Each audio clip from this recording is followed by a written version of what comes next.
Verity, I thought I'd have a bit of a chat to you about a commercial property that I'm selling at the moment. And so we're just at the final stages where we're collecting all our offers. We actually, you probably already know, based on my other videos, I'm not a big fan of auctions. And so I think they're pretty limited as far as the way they're trying to sell a property. I think it excludes a lot of people and actually potentially allows you to miss out on some opportunities that might not otherwise,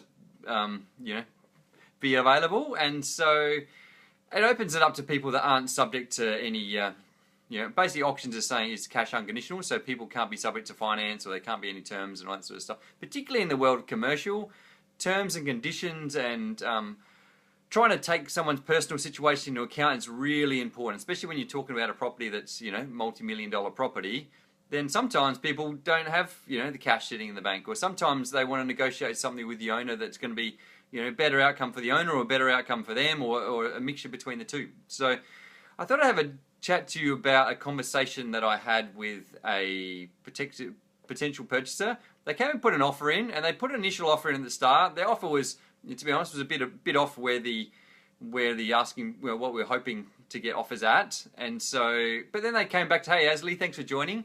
And then they came back and said, well, what if I put some conditions in the offer, saying subject to, could be anything to be honest. In this commercial situation, because there was a lease in place, they wanted to know a lot more information about the tenant in the property. So they wanted to really know whether that tenant was going to hang around for the long term. So, they wanted to know about their financial affairs. They wanted to try and have more conditions on the tenant, to be honest, to make sure that tenant wasn't going to be leaving. And you can imagine if you're buying a commercial property, then majority of the reason you're buying it is for a long-term investment and for rental return, and obviously capital gains along the way, but mainly they want to focus on the rental return.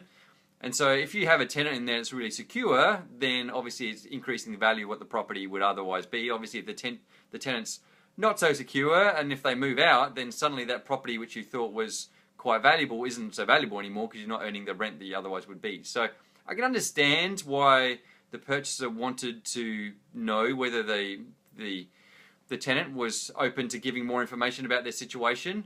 But I suppose what I thought I'd explain to you and explain to them, what they came back is they said, hey, would they be open to putting conditions on there that I can actually see the financial affairs of the tenant?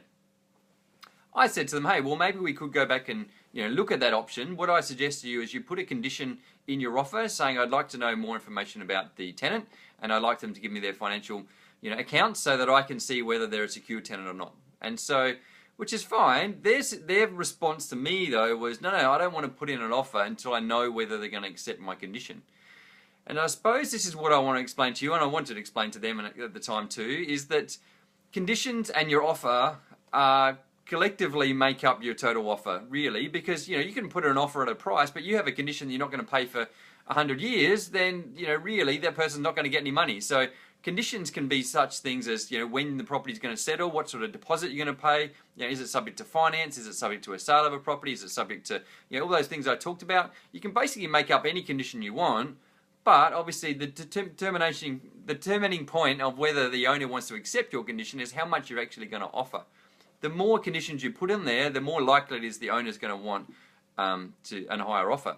And obviously, the less conditions, the more likely it is they're going to accept a lower offer. So where this lady that I was talking to didn't seem to understand, she was like, no, find out whether they're going to accept my condition first, and then I may consider putting in a higher offer. And I tried to explain to her the conditions and the offer are essentially the same thing, because if they don't know what price you're going to offer, they're not sure whether they're going to accept your condition or not, and they won't make a decision on whether they accept your condition because they don't know whether what your offer is. And so unfortunately, she didn't seem to understand the logic behind that. She's like, no, I want to know whether they're going to accept my condition first before I put in a revised offer. And I tried to explain to her, and she didn't seem to get it. So hopefully, you understand it out there, that it's really important, if you are going to put in an offer, it's really important that you explain what your conditions are. And likewise, if you want to know whether they're going to accept your condition, it's really dependent on what your actually offer is. So, and the thing to understand, this is actually a really good thing for you. It's not a bad thing. It's a good thing in the sense that if you want to negotiate a better price, if you take some conditions off the property,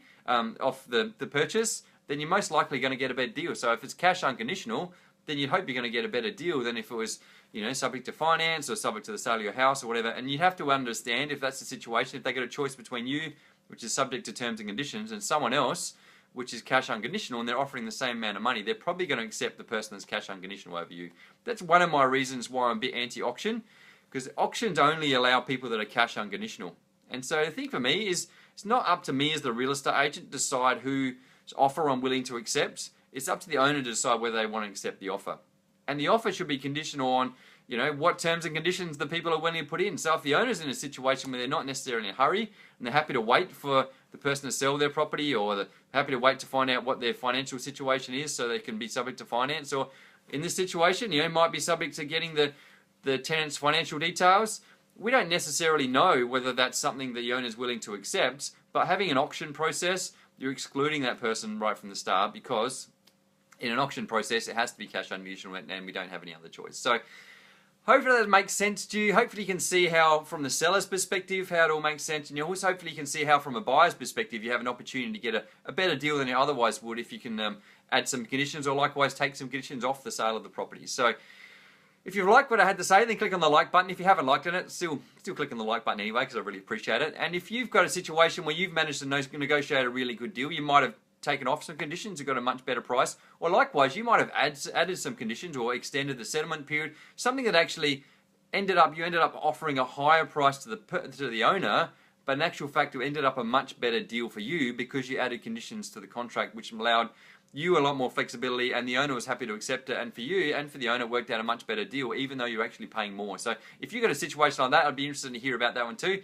And if you've got something you'd like me to talk about in a future episode, then put a comment in the comment box. I'm happy to have a chat about that too.